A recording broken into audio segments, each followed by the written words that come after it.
o caminho, às vezes, da reação não é violência, o protesto, quebrar, entendeu? E fazer coisas muito extravagantes. Pensa até ao contrário, há bocado estavas a dizer uma questão sobre o progressismo e como é que temos que entender o contexto. Repara, alguém imaturo que lê um texto desta palavra do Senhor em que Paulo obedecem às autoridades porque elas são instituídas por Deus para administrar o bem. Ok, vamos lá para uma tribo no meio da selva ou assim que é canibal, por exemplo. Não é? Então nós vamos assim, olha, esta é a regra, não é? A lei que gera este povo. Dom então, Richardson, assim, por exemplo, é? chegou lá exatamente. chegou lá entre os polinésios, sei lá, vários canibais, olha, é a lei. É lei, não é? Se calhar às vezes, lá está, o ímpeto do ser humano, não é? Não é? Se calhar ele até tinha interesse em conhecer um bocadinho a carne, como é que era a carne humana, digamos assim, é aqui e dá um bocadinho uma desculpa de epá, é a regra do local, então eu tenho que me adaptar, não é? Para melhor me integrar, digamos assim. Ok, fala isso, eu agora esqueço-me o nome de um costume na Índia que havia, que era... Tenho o nome lá, mas que a viúva, quando ficava viúva, tinha que se matar, digamos assim, porque não poderia ficar viúva, não é? Porque ela tinha que se encontrar com o marido. Tinha que se encontrar com o marido, não é? E, ou seja, foram missionários cristãos, não é? Que foram que mudaram progressistas nessa sociedade, não é? Digamos assim, a mudar aquilo que o conservadorismo tinha como regra, não é? Porque assim, era inadmissível, não é? Um atentado contra a vida e a pessoa humana, não é? Nesse sentido. E então, assim, vemos claramente isso, ou seja, a sabedoria, não é? De quem entende que é a palavra de Deus e está atento à sociedade onde está inserido, ao meio que está inserido, ao meio onde vive ou para onde vai, neste caso no missionário transcultural, entender para onde vai, é extremamente importante, não é, para a aplicação, não é, da Bíblia, deste contexto que Paulo fala, não é, sujeitados às leis, porém, não é, as autoridades são constituídas por Deus, mas tenham sempre, não é, o propósito de Deus administrar bem a justiça. Claro. Não é? Me lembrei agora também, tem outro exemplo de um político britânico, William Wilberforce.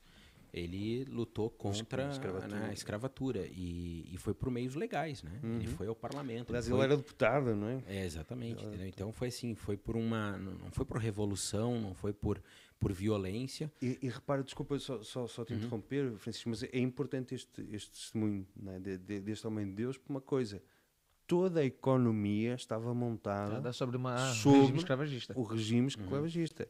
Digamos assim, isto não é pouca coisa se formos olhar aos custos, inclusive pessoais, que uma pessoa tem, né, e ele como deputado, e que né, estava a pensar no impacto, inclusive, para a sua própria nação, para o seu país, né, abalando as estruturas económicas do país, digamos assim. Mas talvez é um homem que olhou o texto bíblico na sua profundidade. Por exemplo, quando Paulo escreve a Filemão e diz, olha, recebe agora esse escravo fugitivo, não mais como escravo, mas como irmão.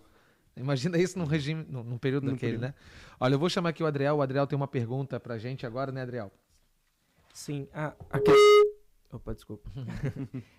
A questão que eu queria trazer é... As pessoas confundem muito política com partidarismo. Vocês têm como fazer uma diferença, explicar a diferença entre ser político e ser partidário? Vocês é para muita gente, a pergunta é para o pastor. Sim, claramente, ou seja, obviamente no conceito que nós temos hoje de exercício, digamos assim, mais público da política, digamos assim, na organização da política e principalmente do regime democrático, torna-se como que necessário ver partidos. A organização da sociedade enquanto ideias, projetos de poder, não é? Através dos partidos. E isto, não é? A meu ver, é um ponto positivo, a organização em partidos, okay? Porque anteriormente a isso que tínhamos grupos, facções, não é? Que se degladiavam nas ruas para ver quem é que tomava o poder. Não é?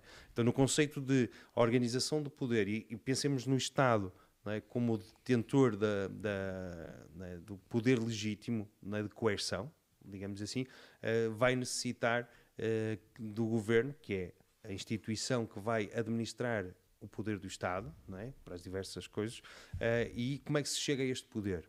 Não é? ao chegar ao poder nós temos vários ensaios na história que nos mostram que pode ser através de um exército, romper, toma o poder e toma-se, e torna-se uma ditadura militar, por exemplo, ou o que seja. Então, os partidos em democracia são extremamente necessários para organizar as ideias e o debate político. Okay? E no debate político, na troca de ideias e nos projetos políticos, são extremamente necessários. Só que reduzir a política simplesmente aos partidos ou à política partidária é muito redutor do que é a política em si, nesse meio mais nobre, não é? Mais nobre que eu falo, mais amplo da vida em sociedade, em que todos nós somos pessoas políticas porque vivemos no meio político.